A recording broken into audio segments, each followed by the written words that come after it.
उम्मीद है आप खैरियत से होंगे। Welcome to online video lecture series of programming fundamental using C plus plus. इससे पहले इस चैनल के ऊपर 6 वीडियोस अपलोड हो चुकी हैं। उम्मीद है आप इन वीडियोस को आप एंजॉय कर रहे होंगे। आज का हमारा लेक्चर जो है वेरिएबल्स के ऊपर है कि वेरिएबल्स क्या होते हैं और किस तरह से हम इनको लिखते हैं, किस तरह से ये काम करते हैं। की पॉइंट ऑफ सक्सेस अगेन वही है, आपको अच्छा ऑब्जर्वर होना चाहिए, आपको बेसिक टूल्स पता होने चाहिए जो कि इस कोर्स के अंदर है, और पता होना चाहिए कि आपने कहाँ पे कैसे और कैसे अप्लाई करना है और वो किस तरह से काम करते हैं। आपके अंदर प्रॉब्लम सॉल्विंग एबिलिटीज होनी चाहिए। अच्छा, वेरिएबल्स की ये डेफिनेशन है। इससे पहले डेफिनेशन के ऊपर आते हैं हम। मैंने एक क्लास के अंदर एक एक्टिविटी की थी और वो मैंने ये की थी कि आपसे मैंने ये पूछा था कि आप मुझे ये बताएं कि हर स्टूडेंट से कि आपके पास नंबर ऑफ रजिस्टर्स कितने हैं। तो आपने मुझे ये बताया था किसी के पास एक है, किसी के पास दो है, किसी के पास तीन है। तो इस तरह से हम डेटा लेते रहते हैं। अच्छा, अब यहाँ पे देखें, फिर मैंने अगला क्वेश्चन ये किया था कि आप सब स्टूडेंट्स की हाइट क्या है। तो हाइट में से स्टूडेंट्स ने बताया जी मेरी 5.5 है, 5.6 है। अब इसी तरह से मैंने फिर आपसे तीसरा क्वेश्चन ये किया था कि आपका नाम क्या है। तो आपने मुझे बताया था कि अहमद, असद, आयशा, फातिमा, इस तरह से डिफरेंट आपने नाम बताए।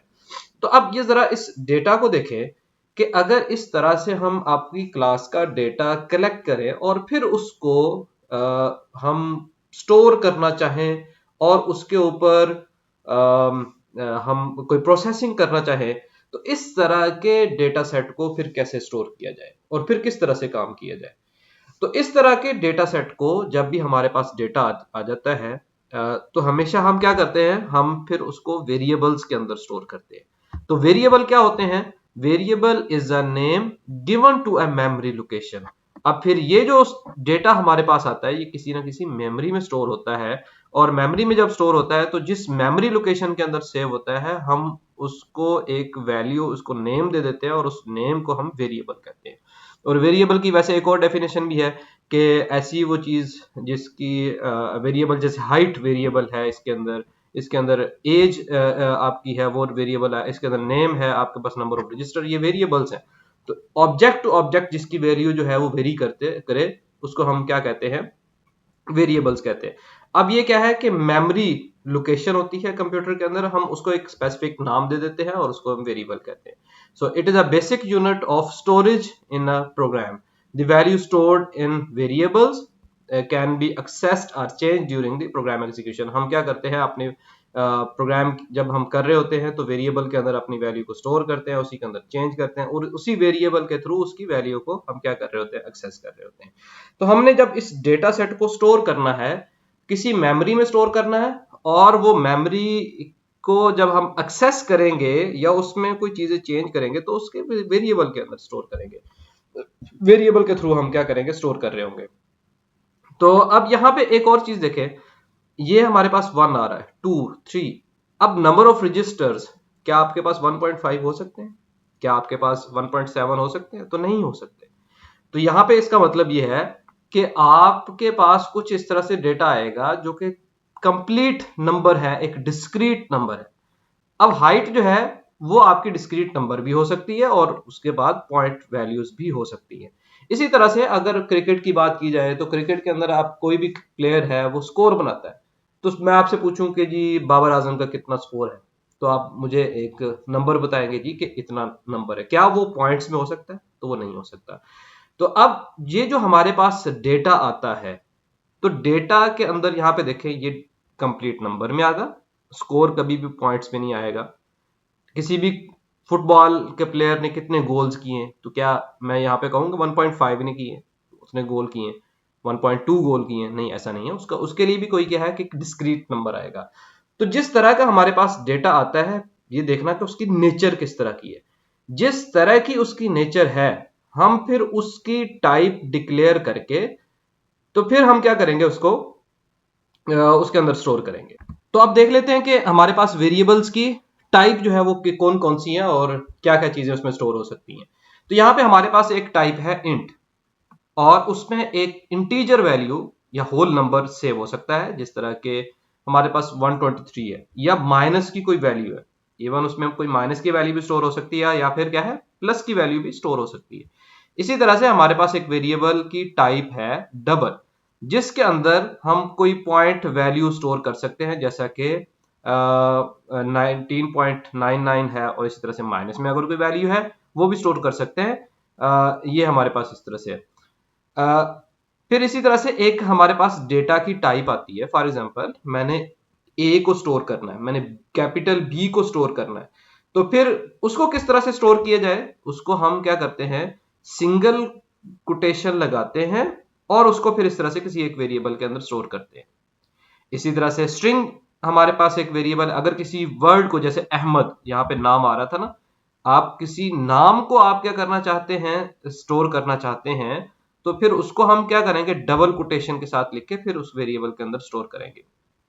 इसी तरह से बूल का है, इसके अंदर या फिर सिर्फ और सिर्फ ट्रू या फिर क्या आ सकता है, फॉल्स आ सकता है।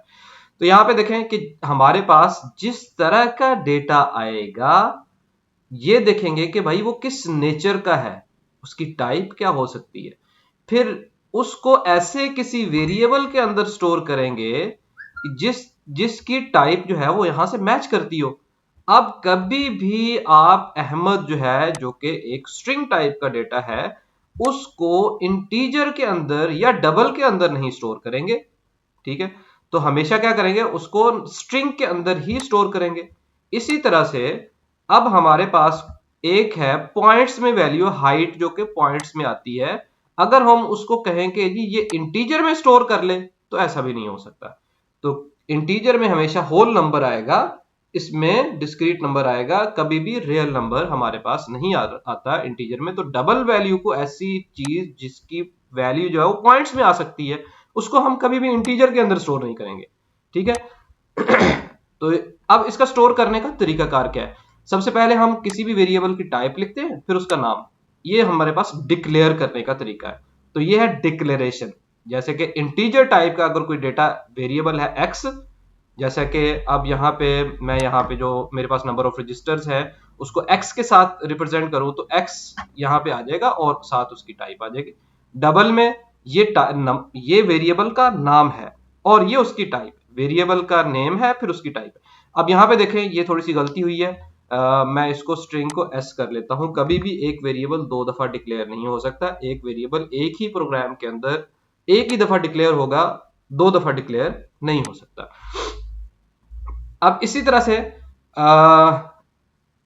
आई थिंक इसको प्रोग्राम को कर भी लेते हैं, मैंने बल्कि एक प्रोग्राम किया भी था जो कि प्रीवियस लेक्चर के अंदर था। तो यहाँ पे दो नंबर मैंने इनपुट लिए थे।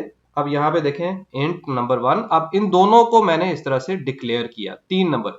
आप इनको इस तरह से अलग अलग भी कर सकते हैं, ठीक है। ये होपफुली आप हमने क्लास में भी किया था, आई थिंक पिछले वीडियो लेक्चर के अंदर भी ये काम हो चुका। पहले नंबर पे इसको पहली वैल्यू दें, फिर दूसरी वैल्यू देखें, तो ये देखें सम इज इक्वल टू, ये इन दोनों का सम करके मुझे दे रहा है। तो ये इस तरह से ये आ रहा था।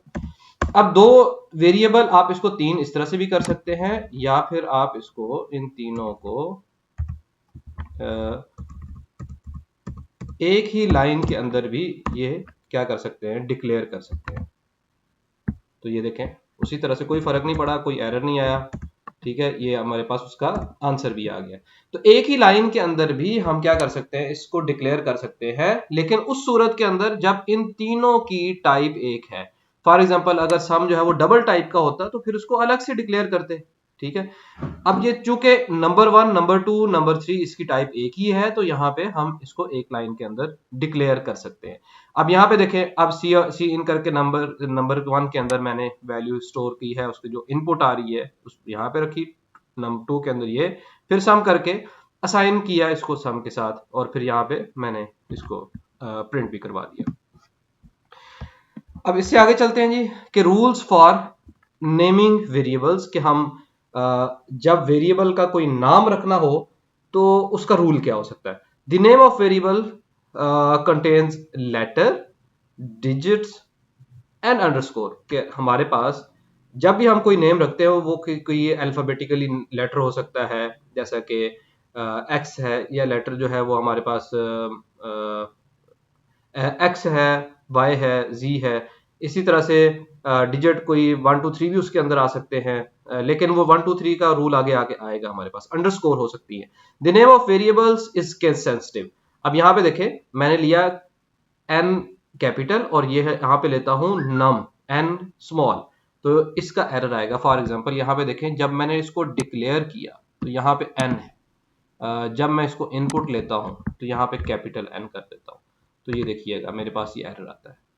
तो ये देखें नम n1, क्योंकि ये नम स्मॉल के साथ ये और है, ये और है, तो डिफरेंट होने की वजह से वो कहता है जी इसकी डिक्लेरेशन नहीं हुई। आपको प्रोग्राम में एक दफा डिक्लेयर करना पड़ता है।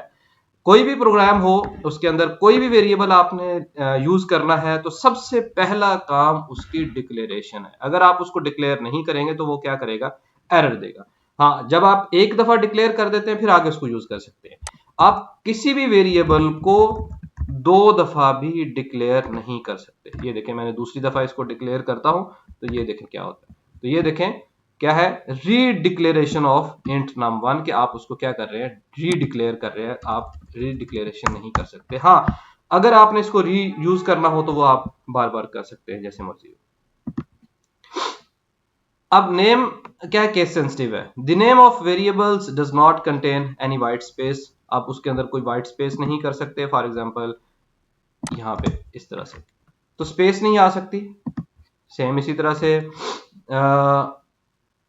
वाइट स्पेस, और इसी तरह से कोई कैरेक्टर भी उसके अंदर नहीं आ सकता कि फॉर एग्जांपल माय नाम है माय, यहाँ पे मैं परसेंट साइन ले लूं, ये आप ट्राई कीजिएगा। अब इस तरह से all the variable must begin with the letter, या फिर हमारे पास कोई लेटर हो या फिर हम अंडरस्कोर के साथ, जैसे कि माय नम, इसके अंदर स्पेस नहीं, ये मैंने अंडरस्कोर लगा दी, इसको पहले भी आप लगा सकते हैं। अब इनकरेक्ट क्या है कि आप पहले को ये क्या करने नंबर पहले ले ले, ठीक है, इंट 9a, तो इस तरह से करके करेंगे तो ये एरर देगा, आप चेक कीजिएगा। We can not use C plus plus keyword, reserve keyword जो होते हैं हमारे पास। फॉर एग्जांपल अगर आप चाहें int double is equal to 5, जैसे हम int x is equal to 5 करते हैं, तो ये int double is equal to 5 करेंगे, डबल कोई एक वेरिएबल आप ले, तो ये भी हमारे पास क्या आएगा, एक एरर आएगा। ये असाइनमेंट था। अगर आप डबल के साथ अगर करना चाहते हैं, इंट तो मैंने ले लिया, यहाँ पे एग्जांपल भी हमने कर ली। अगर आप डबल की वैल्यू के साथ करना चाहते हैं तो ये भी double b is equal to 5 point, ये इस तरह से कर सकते हैं। लेकिन अगर हमने स्ट्रिंग्स लेनी है, कोई भी स्ट्रिंग हमने वेरिएबल लेना है, तो string s is equal to हम क्या करेंगे, डबल कोटेशन के साथ हम उसको क्या करेंगे, लिखेंगे। इसी तरह से अगर हमने कैरेक्टर वैल्यू लेनी है तो क्या करेंगे, char, ये स्मॉल में जाएगा, 4c इज इक्वल टू, और सिंगल कोट्स में जाएगा, और इसमें सिर्फ एक लेटर आता है, ठीक है, इसमें मल्टीपल लेटर्स नहीं आते। अब इसी तरह से अब ये देखें कि मेमोरी, ये जो बात की जा रही थी शुरू के अंदर उसकी डेफिनेशन के अंदर, कि variable is a name given to memory location. अब जब आप int x is equal to ये करते हैं ना, ये वाला काम, तो बैक एंड मेमोरी में क्या होता है, एक मेमोरी की जगह ऑक्युपाई होती है, ठीक है, और उसके अंदर उसकी वैल्यू स्टोर होती है और उसका नाम x रख दिया जाता है जब आपकी पहली ये वाली लाइन चलती है। जब आपकी दूसरी ये वाली लाइन चलती है तो एक मेमोरी ऑक्युपाई होती है जिसके अंदर वैल्यू ये स्टोर कर दी जाती है और उसको b का नाम दे दिया जाता है। ये देखें, ये स्टोर हुआ, उसको b का नाम दे दिया, ये स्टोर हुआ, उसके अंदर अहमद नाम स्टोर कर दिया और उसको नाम दे दिया s का। इसी तरह से जो हमने अभी कैरेक्टर लिया है, अब उसके अंदर क्या होगा, ये एक मेमोरी की जगह ऑक्युपाई होगी और उसके अंदर क्या हो जाएगा, सेव हो जाएगा। अच्छा, तो यहाँ पे अब मैं करता ये हूँ कि char 4 c is equal to single quotation और इस तरह से कर देता हूँ, तो ये देखें क्या होता है। तो ये देखें मेरे पास ये मल्टी कैरेक्टर कांस्टेंट, ये देखें ये हमारे पास कोई एक ओवरफ्लो का हमारे पास यहाँ पे ये शो हो रहा है, रन तो हो गया लेकिन ओवरफ्लो कर देगा। अब इसी को सी आउट करके भी देख लेते हैं हम क्या करता है, ये सी आउट सी, कि सी हमें जो है वो क्या कर दे। अब ये देखें उसने क्या कर दिया, आखिर में हमारे पास f आ रहा, तो f को उसने यहाँ पे प्रिंट कर दिया। ये प्लीज एंटर के सामने पहले f आता है, तो उससे पहले s और d इसको क्या कर रहा है, वो डिस्कार्ड कर रहा है, मेमोरी ओवरफ्लो कर रहा है कि पहले जो चीज स्टोर हुई है फिर उसके बाद ओवरराइट करके d किया, ओवरराइट करके उसने f किया होगा, तो यहाँ पे f हमें शो हो रहा है, उससे पहले वाली चीजें खत्म हो गई। तो अगर हमने मल्टीपल इस तरह से कीवर्ड्स लेने हो तो हम हमेशा क्या करेंगे, उसको डेफिनेटली हम क्या करेंगे, उसको स्ट्रिंग के अंदर लिखेंगे, स्ट्रिंग और स्ट्रिंग का लेने का तरीकाकार ये होता है कि हम उसको क्या करें, डबल कोटेशन के अंदर लिखें।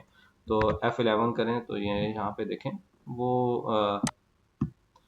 सही तरह से आउटपुट नज़र नहीं आ रही। हम इसको क्या करते हैं, ये इस तरह से कर लेते जो कि हमने पहले पढ़ा हुआ था, ताकि अगली लाइन में चला जाए।